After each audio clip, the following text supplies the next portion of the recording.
I am off to Shambhala here on YouTube, and this is mid-March 2017, and this is my yard. So over here we really don't have anything going on. This is on the side, and I'm going to be adding a spigot over here so that the hose can be over here instead of right over here in my beautiful planter area. And so let's take a little tour. So this is my front door. We're having the house painted, and I usually have that little table thing over there, over here, and then I have some pots over here, and sometimes I grow cilantro and basil in them, and I might do that this as soon as we're done. Oh, and this is my red-tipped yucca, not red-tipped yucca, my red bird of paradise, which I will be showing when it gets big and beautiful and it gets its flowers on it. And right now the yard is pretty kind of sparse because I had a bunch of plants die last summer. So I got to figure something out, and I've got it figured out. Anyways, and a few years back I had started making this little creek bed, and that's going to sort of meander a little bit all the way up to the front, that boulder up there. And then I'm just going to do a couple of red-tipped yuccas. Red-tipped yucca right there. That one was, and it was really pretty when that red-tipped yucca was big, and it was right next to this lady slipper flower with the creek bed in front. It looks so pretty. So I'm real excited that the red tip yucca is coming back because that died last summer. Well, actually, I don't think it died. The landscapers just took it out because a lot of the leaves were dying, and all you had to do was pull out the dead leaves, but they pulled the whole thing out. I wasn't here for that. My ex technically owns this house. We own it together. Anyways, but so he had sent some people over. I wasn't around, and so, you know, that's what I get for not being around. But anyway, so after the creek comes in, I'm going to add like a purple lantana and another red tip yucca over in this area. There used to be a big tree here that was a pain in the butt. It was pretty, but a pain in the butt. It was a mesquite, Rio Salado mesquite. And they need to be trimmed a lot. They get huge and they make a big mess. But really pretty tree, just not for this yard. And it was lifting up the sidewalk. We had to get rid of it. So anyways, so a lot of the plants lost their shade and they just couldn't take it.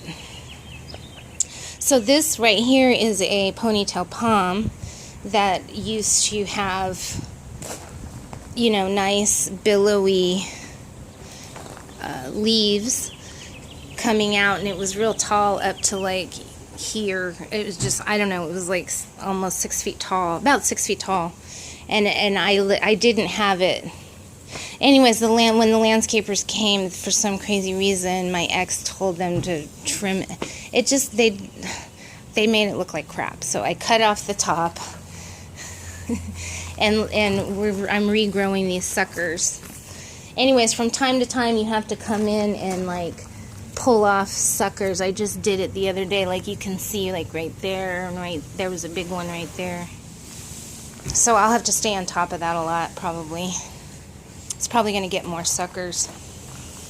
And then I've got this little Phoenix Robalee here that's going to stay. I'm taking out the Sago. It's a really great plant, but I don't really have another place to put it, and I'm afraid it's not going to live anywhere else because it's used to getting afternoon shade, and I just don't want to deal with it if we replant it and it dies.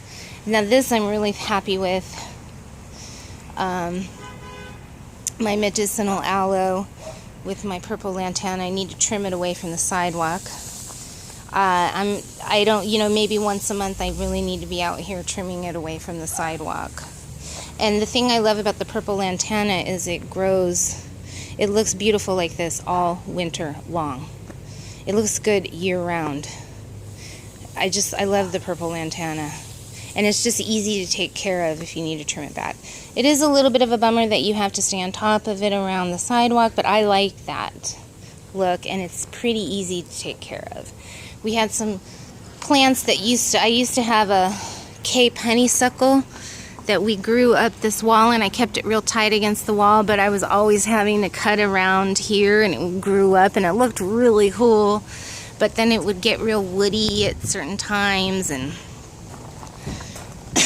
I just decided I didn't want to deal with it anymore.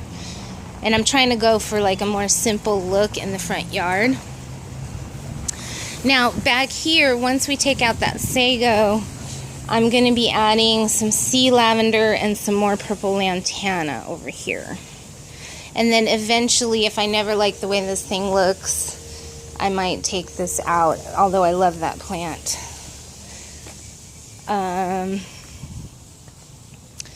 So then over here on the side of the house, the HOA requires that we have trees of some sort.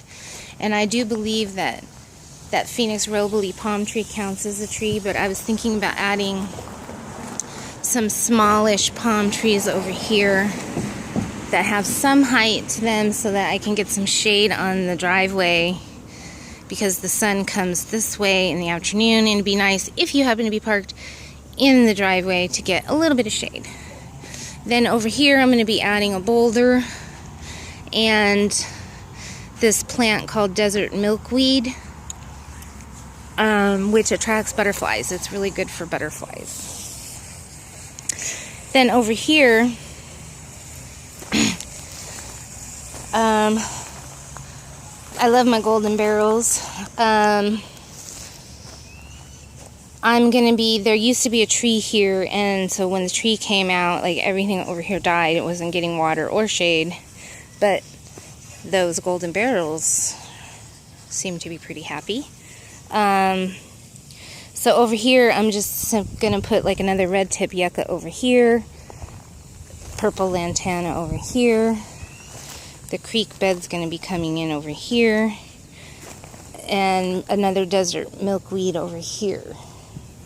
So it's going to be real simple, but it will look complete, and it'll have a lot of negative space. I'm going to try to do something with the mesh. There used to be a lawn here, and we put this mesh down, and this keeps coming up. So I need to try to, I don't know, do something to get it so the rocks stay on top of it.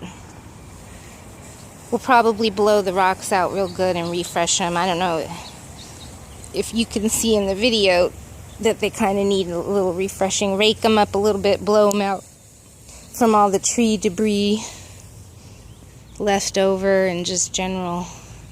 But yeah, so it's going to be simple but real nice and complete, and everything will be clean plants that don't make big messes and are not super hard to keep under control. So, you know, I could be out here probably less than an hour a week. Like, I probably wouldn't even need to be out here every week. Maybe certain times of the year when I'm getting a lot of weeds. But maybe even just for like 2 hours once a month, I could come out and keep this yard up. 3 hours if I want to do a blow and a sweep or something. So this is, it's called Landscape Company Prevention Landscape Design. So this is kind of what my yard looks in its entirety. So I'm looking forward to making the follow-up video. That's hopefully it will be here soon. I'm hoping to have this all done by the end of April. All right. Thanks for watching.